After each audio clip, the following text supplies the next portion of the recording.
Here's why so many boys get shamed by men, even when those boys are experiencing traumatic situations. Let's go. Let me just put it like this. Whenever I was in a traumatic situation, my stepfather would do to me what a lot of men do to young boys. I pinned a video on my channel, and it's the one that currently has over 8 million views. In that video, I talk about a situation where my stepfather tried to unalive us in a car accident on the freeway. After we had the accident, I was crying and traumatized like any kid would be. Who knows, I was probably crying even more than my sisters. While I was crying, I remember my stepdad turning around and looking at me with a disappointed look on his face because I was expressing emotion. Since other people were present, the ambulance, etc., he didn't want to say anything to me, but he communicated to me with his eyes. It's the look that so many men give boys when they're experiencing trauma.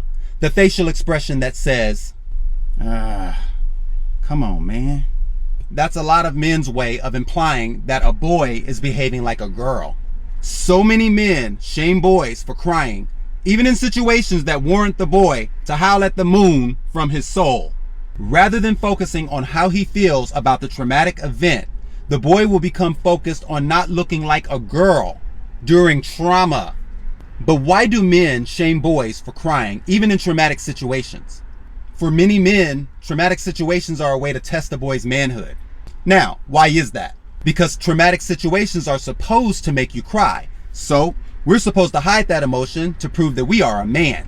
And if we don't prove that we're a man, then we fear looking like a girl. But here's the problem with that line of reasoning. If men fear crying, then that is the true test of manhood.